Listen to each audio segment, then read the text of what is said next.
The 2023 general elections have come and gone, but have they really gone? Especially with regards to the rancor that is everywhere now, the bitterness everywhere. Some persons are celebrating and then some are brooding. But well, we say of a contest, there will be winners and there will be losers. But honestly, we seriously need to heal as quickly as now or as yesterday. My name is Kalu. On that note, I welcome you to our program, Violence Free World. And my guest on the program today is Honorable Benjamin Kalu, the member representing Bender constituency. Honorable, you're welcome to the program. Thank you very much for having me, Kali. Well, before we delve straight into the conversation, let's take the short message. We'll be right back.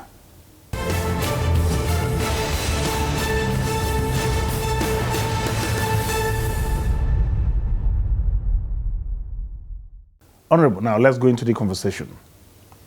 February 25th seemed like a tsunami.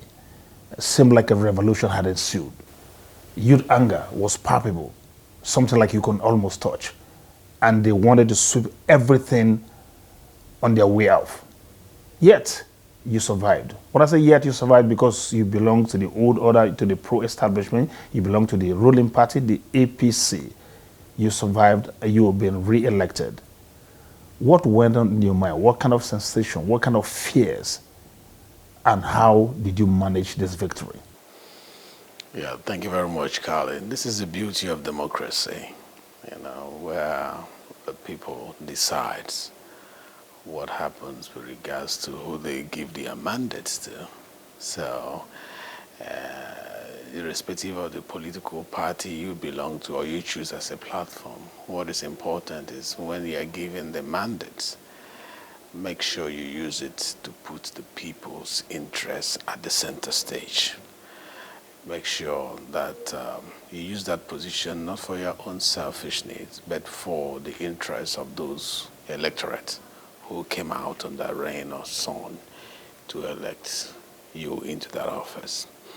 What played out on the 25th was, like I said, like a revolution, it was like a wind. Most people underestimated the power of the coming together of the minds of the youths to say this is what we want. And especially in my region, the wind was the toughest because the candidates of the platform they were using, the level, happened to come from the southeastern zone. So they believe that charity must begin at home. If we are going to get it right for the whole nation, let us sweep as much as possible out of the opposition and bring in those we believe has the same agenda for the new Nigeria into office. And it didn't have a lot of effect on me because from the day one, when I was elected, I started working for the people. So in as much as my people wanted that new order, but their hands were tied because the current administration of President Muhammadu Buhari has worked for my people, has done a lot of projects that runs into billions in my federal constituency. And I didn't pocket those interventions from federal government. I did not convert them to cash or selfish benefit. I made sure that it got to those people that the dividends of democracy was meant for. And, Nigerians they don't need a lot to be satisfied. They just need to see they are making efforts to, change their position from where you met it to where it ought to be, if not completely, at least closer to what the expectation is. So, and the evidence of my representations cuts across all the length and breadth of Bender Federal Constituency.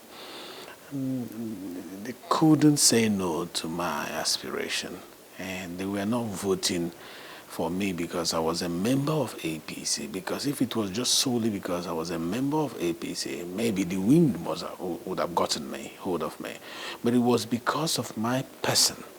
And I have spent donkey years with them, living among them, working with them. So it was difficult for them to allow the wind to sweep me off. So they were of a critical thinking mind when it came to separating the chaff from the substance. And they happened to find me as a substance that they needed to return back to continue from where I stopped. So that was what they did. And for that, I'm so grateful to the electorate in the federal constituency for coming out in mass to vote for me. Now, going forward, like you hinted,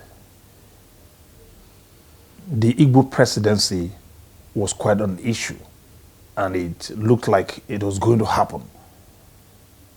That's why, like you hinted, that Chari had to begin from home. Finally, they had a candidate, a very, very popular candidate, so to speak. And everybody thought, well, this is our chance. We have supported others in the past. Why won't we support ours now? So that's why it was almost going to be like 100% vote for that particular candidate during that election. Yet, it didn't happen. Then this issue of religion and ethnicity came forward. How much of an issue was this around your constituency? I know that you triumphed at the end of the day, but that too had to be managed.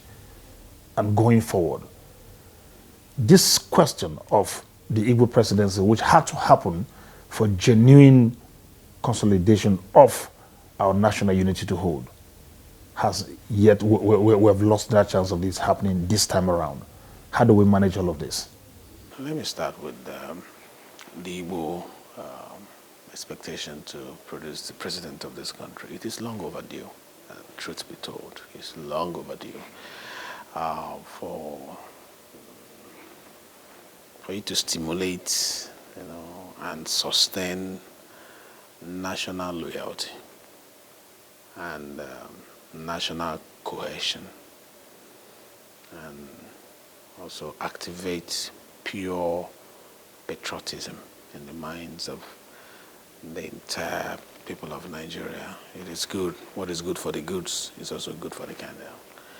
And the Igbos are feeling such shame that they've not tested that position to give their own style of leadership, and it is not a wrong call. But the issue remains, which was what I spoke on 45 days to the election. And luckily enough, Igbos had a candidate, like you mentioned, that was popular, and a lot of people bought into his philosophy of leadership, his manifesto, not necessarily because he was an Igbo man. It will never be the sole element for which voters will vote for an Igbo president just because you are an Igbo man. That is not enough qualification, just sole qualification of becoming the president. If you cast your mind back, you will find out that Buhari tried it. Buhari was the northern presidential candidate and was seen as the House of Fulani presidential candidate. And that did not fetch him the position. In his days of CPC. Right? For the days of CPC. So he's tried so many times, not because his people were not voting for him. They voted for him. But he could not clinch that position. And the reason, which I also converse in my interview for the 5 days to the election with ABN TV, was that you need the buy-in of other regions. In addition to what you have, your home-based support, the block vote from home, for you to be able to do it. And that was the wisdom the President Buhari applied in 2015 when he got into a marriage with the Southwest through the current president-elect of the country. Tinubu did a lot of, spinning around of the, what he used to be to what it became for him to become president, because the entire Southwest came and joined with what was coming out from the North, and it would be hard any day to beat that. Now, if an Igbo man, though the aspiration is excellent, it's long overdue, but if you keep sitting at home, if you keep playing regional politics, if you don't interact with other parts of the nation, make friends around the nation, have them buy into your projects, it's going to be a hard sell. It's going to be a hard sell because no region has the capacity to make anyone solely. No region has the sole capacity to make anyone president. There must be that marriage, and politics is about lobbying. You take this, you give me this, and it takes humility, it takes friendship, it takes building of trust for that to happen. It's not automatic. You don't just say, oh, my region has not gotten the chance into presidency. We must get it at all costs. It will not work. But through lobbying. So if we begin to, do our businesses, yes, because we are known as business people, and still play some level of national politics, it will help our cause. But when everybody retires to his warehouses and factories and trading shops and malls, and at the end of 3 years, 4 years, you come together and say, we want to be president, it will never happen. But if we start now and begin to plan ahead of time, I can assure you it is going to be something that will happen if we do the homework well. Tinubu, who is president-elect today, did not start today to work towards this ambition of being the president. And I'm a member of a group around the world of legislators, who are busy sponsoring a treaty before the United Nations on how to not use religion in politics, how to separate religion and politics, so that religion is personal to you and politics is about the people. So you could be of any faith, and you mount on that mandate and deliver for the generality of the people. But in doing so, between now and the next election, there is a burden that is on the current administration of APC to ensure that there is a balance of power.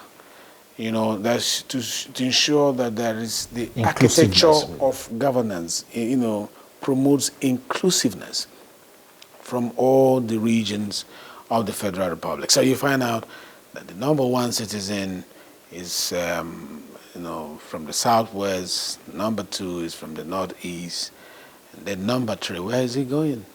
If the Yorubas have taken, the Hausas have taken, the Igbos supposed to take, it should come back to the south. So I heard there's this permutation between the south and the south, but it should come back to the south and to a Christian. So if you have Muslim for the number two position, nothing stops us from having Christian for the number three and number four position. So if, for example, the Christians have number three and number four position, I can assure you that it will calm their nerves. So the agitation of these people will talk less about it. It will calm the nerves of the people. So that is what the burden that is on APC at the moment, as they look at how they configure the leadership circle of the National Assembly. So going forward, we're going to come back to this interview and talk, speak to the issue of the youth demography, thuggery, and the reputation of INEC itself. But that will be when we return from this break. This is Violence Free World. We'll be right back after this time out. Don't go away.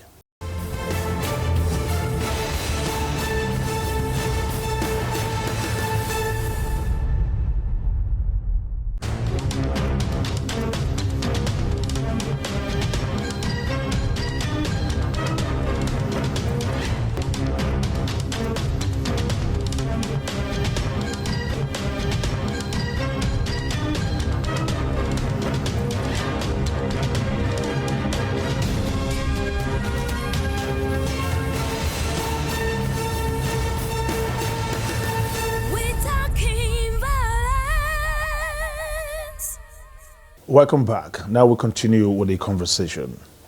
Okay, now you hinted earlier when you were talking, you hinted at building bridges. Now the mega bridge that needs to be built now is this issue of Igbo versus Yorubas, as was seen at the last governorship elections. That was very, very unfortunate. You hear all of the ethnic slurs on social media, especially, even to the main media, that were looking at leaders like you to try and see how this can be repaired as quickly as possible, because that's not good for our nation going forward. And it is continuing as we speak this moment. You need to reach out a lot more to your people. I don't know what is in your mind as far as this issue is concerned, because it is really very terrible and it's serious. Yeah, first of all, I want the people of Lagos to actually be proud that they have a land that visitors, investors found fertile to come in to build themselves and as well the economy of that particular state. I am desiring that such will happen in Aba, in my state, and happen in Onitsha, where Lagosians, Yorubas, Hausas will come in large number, the same way the Igbos are in Lagos.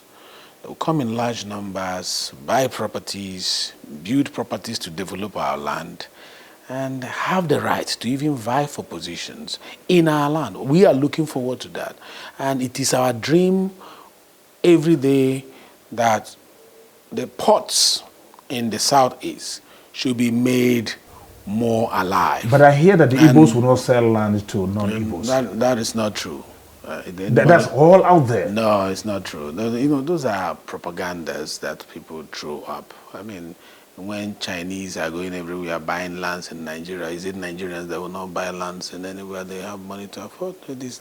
Those theories are just propaganda. So if you have an investment and you have a place you need a place and you have the money to pay for it, why won't you get it if it's on the market? They don't discriminate. When the real estate guys take over the lands in Igbo land to sell, they don't say sell only to a Igbo man. Then those are, fake news that they threw up there to make people cause hatred and all the rest of them. If you want to know the impact of the Igbos in Lagos, just like Wolosho Yinka said, visit there during Christmas period. And you will see you'll be driving, there's no traffic in Lagos during Christmas period, and you ask yourself why. Because most of the people have returned back to the southeast to celebrate, because we have a culture of celebrating it with our people. And Lagos will be dry. And you ask yourself why? Because these are the ones who are stimulating that economy. You need to keep them happy. You need to keep them there. So my call to Lagosians is that, we are advancing as an economy. If you want to be like New York, you take all the shock that comes with being like New York. You want to be like Paris, you take the shock that comes with being like Paris. You are a mega city in the entire Africa. You shouldn't go into thinking, okay, with Asian traditional thought pattern where you are not from here, you are from here, I'm more entitled than you. That is not acceptable, because that had to go. And also the Igbos and other. When you talk about the Igbos, some people think it's only people from the 5 states in the southeast. They classify people from south as Igbos. People from, as long as you're not Yoruba and you're not Hausa, you are classified as Igbos. But it's not really the truth. They call Igbos. My message to everyone is to recognize that the land belongs to people. You are saying this here now. Let me ask her, what is Honorable Kalu going to do going forward? Honorable Kalu has already started doing something. Okay. Honorable Kalu is in touch with the leaders of all the associations, Igbo associations in Lagos. They may be watching this and they will be hearing me. I've discussed with them. They are gathering evidence. They are sending to me for us to prepare motions for legislative interventions, and we are calming them down, letting them know that these are the things we can resolve amicably. We have also spoken to our people not to take up arms. I've spoken to some of the princes in Lagos met me, and I told them, we are speaking to our people, don't retaliate. Because people who has passed through war and you attack them outside, if they retaliate, their own is more violent. That is the truth in anywhere. And they fight to finish. We don't want that to happen in Lagos, because Lagos is our treasure base for this nation. And if such thing begin to be the image of Lagos, it will drive investors away from the country. And when Lagos suffers, all of us suffer, because that is the pride of our nation, our center of excellence. So what is Honorable Benjamin Kalu doing? Honorable Benjamin Kalu is daily reaching out to, stakeholders and cell group leaders across Lagos without announcing it publicly and letting them know you cannot take up arms against people in Lagos. We will resolve it diplomatically, and it is working. Gradually, it will fizzle out. Honorable Kalu, I'm glad that finally we know that you're doing something about it. You see, when to get support for what you're doing, if you carry the people along and they understand what you're doing, you're more likely going to get the kind of support that you deserve. Why is it difficult for electoral offenders, especially those who perpetrate violence, to be punished? Are there no laws? I know that the National Assembly has been involved in this one way or the other, but why? How about getting very, very much more serious than we are now? A lot of people would have been indicted in the course of the election. Once it's finished, and it will be swept under the carpet, and they were back to square one. That's one of the reasons I can assure you that is discouraging a lot of young. So you get young people, uneducated young persons, and turn them to thugs who now act and suppress all other purposeful young people who would have participated actively. What are you doing about this? The question that you just answered, I just answered by yourself, is that the thugs came from that demography of the youths. You don't see elderly people doing the work of thugs. You don't see that. So if they want to clean the nation, it starts from themselves. The reorientation of the mindset of the youths to say no to thuggery. I didn't use any in my election. The police was sufficient. The military, they were sufficient. The DSS, they were sufficient. And all the security agencies did what they're supposed to do. So what is the need for thuggery? Now, if the youths are pointing at the old order, and in the other side, the old order is pointing at them as making money during every election with thuggery, who do you blame? Because if the youths say no to thuggery, the old order, even if they are looking for thugs to use, will have none, and they cannot send their children. So it's something that, like I said, it's a process. The self-cleansing starts from the youths, the participation by the youths, and the show of your capacity that will increase the confidence of the old order in your competence to handle the baton. Because whether you like it or not, the old order want to preserve Nigeria. You don't write off old people in politics because they are just old. Some of them have beautiful mindsets towards growing this nation that we have. You can't write them off. But they are looking, who do we hand over the baton?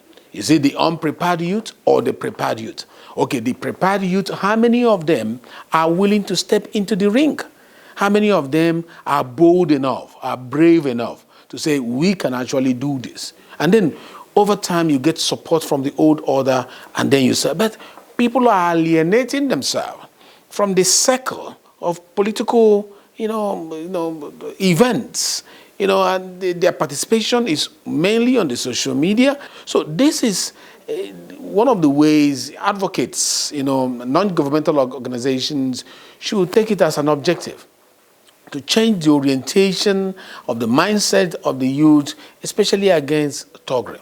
But coming to the legislative interventions, like you said, are there no laws? What is happening about electoral offenders? What is happening about that? The House is seriously now during the appraisal that we are doing post-election, is looking into the Electoral Offences Commission, where electoral offenders will be immediately tried without delay to form as a deterrent to those who may want to always come to violate the provisions of the Electoral Act. Would it fed from this dispensation? Oh, definitely. We are really looking, and I'm sure we are going to churn it out before the end of this particular assembly. The Speaker is very serious about it, and the Speaker also mentioned it during his opening speech after the election that, yeah, granted, there are gaps we have noticed around the process. One of the ways to cure is to make sure that we deter people who are going against the law, especially vote buyers, this Togri you mentioned, and all the rest of them, so that they will be tried immediately without going through the whole 9 years of litigation in the former court. So a commission charged with the responsibility and the competence and capacity, and support to try electoral offenders will be now specifically, set up to handle that. If that is in place, you find out that the offenses will drop. And the offenses drop, advancements of our democracy will go up. And people will not just do what is happening in other pockets of event centers around the country. Honorable Kalu, I think that's a very good way to leave it.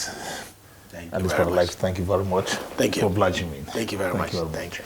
Well, Benjamin Kalu, member representing Bende constituency in Abia State. He is a spokesperson for the House of Representatives. Well, same time next week, promises more if you endeavor to be here. Until then, please remember to remain on the road to a violence-free Nigeria. Thank you for watching. No more.